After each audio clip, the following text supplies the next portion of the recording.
how do I actually run a round of competition? So let's talk about that in this video. First, by how you start the round, then how you're able to call speakers in order, and finally what to do if a student is double or triple entered. So first, let's talk about how to start the round. When you arrive to the room that you're supposed to be judging in, you'll probably find that some students have already come to the room, but you may still be waiting on others. You do not have to wait on every student who's competing in that room to arrive before you start the round. In fact, sometimes waiting on all the students can cause the round to be delayed and can cause the tournament to get off track.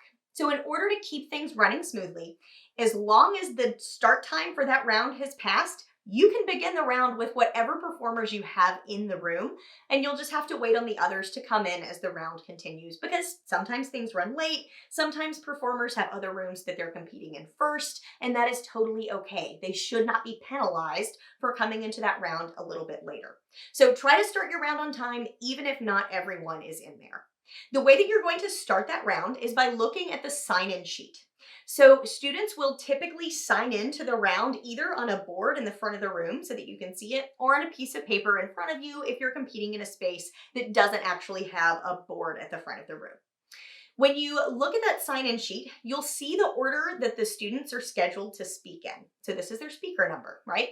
So if we have 6 students in a round, you'll see the student's name written in next to 1, 2, 3, 4, 5, and 6. This is the order that they're expected to compete in. So what you would do is actually just start up at the top and work your way down, calling each student by name when it's their time to perform. So there is one big thing that can impact the order of the round, and that is if students are double or triple entered. So when the student signs in, if they have a DE or TE next to their name, that means that that student is performing in other rooms in a different event during this same round or block of time. So they're not going to be staying in your room for the entire round. They're going to be competing in your room and then leaving to go to a different round to perform their other event. Or maybe they're going to be performing their other event first and then coming into your room late. Once again, students should not be penalized for this, and it's a common occurrence in competition. So DE means double entered. This means a student has 2 events that they're performing in that round. TE means triple entered. So a student has 3 events that they're performing in that round. If you have a student who is triple entered and they are there in your room when the round begins, they need to go first because they've got 2 other events to go through in this hour block of time. And if you let somebody else go in front of them, then they're not going to be able to make it to their other rounds within this scheduled block of time. So if you've got multiple students who are TE and they're in there ready to perform, start with whoever is listed first on that schedule and then work your way down from there. Once all of the students who are listed as TE or triple entered have performed, see if you have any double entered students there ready to perform as well. Because once again, they have to perform in your room and then go to a different room to perform during the same block of time.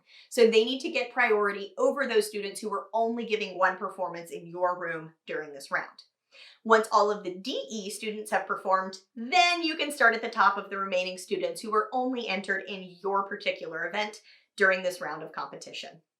So to summarize how all of that works, when you come into the room, students have signed in. You don't have to wait on all of them to sign in. If the start time has passed, go ahead and start the round with whoever you have. The others will come in later. And you'll want to start with anyone who is triple entered because they have more stuff to do. Then go to the people who are double entered because they once again have to leave and go to a different event. And then you can call up the students who are only speaking in your round for this performance. So if you've got students who are TE or DE and they're not in your round when it's scheduled to begin, that may mean that they're competing somewhere else and then coming into your room. If they're totally done with their other events, when they come to your room, they'll cross out the DE or TE and let you know that they are only there. You can just incorporate them in the normal order like any other single entered competitor. There's no need to bump them to the top once they're done with their other performances. So that's how double entered and triple entered works. One other thing to note is about when you're able to actually leave the round. So if you have students who are double or triple entered and they've signed in, but you've been waiting for a while and maybe an hour has passed and they still haven't shown up to the round, but it's time for the next round to begin, go ahead and excuse the other competitors in that room so that they're not stuck waiting on that one person. You still need to wait on that person to compete. Because if you leave and they've not competed, then we've got to track you down later in the day and get them to perform for you and change all of your ranks and rates and your ballots, and it's kind of a hassle. So just hang out for a minute. It could be that they've been delayed in another round or that something's running behind in the tournament and that's pushed them to be late coming to your round. Just sit there by yourself and wait on them to arrive, and then when they arrive, judge their performance like any of the others and do not penalize them for coming in late. If that student never arrives and it's been a little bit, it's a really good idea to contact your point of contact at the ballot table or the host of the tournament or whoever's number you have so that you can ask them if the student has actually shown up to the tournament or if we know that they're going to be performing. Sometimes there are last minute drops or no-shows in an event where a student just won't show up to perform. And if that's the case, the ballot table should be communicating that to you, or when you ask them, they'll be able to communicate to you if that student has shown up to their other events that day.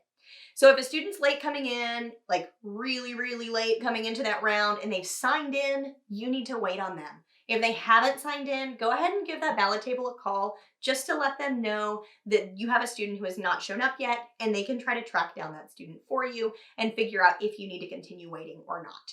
Once all of the students have performed, take a couple of minutes to fill out your ballot and then go turn it into the ballot table and head to your next round. So that's the logistics of how the round works. Your job is to show up, call the speakers in order that they need to be speaking, evaluate their performances, fill out the ballot, and then take it back to the ballot table when it's all done.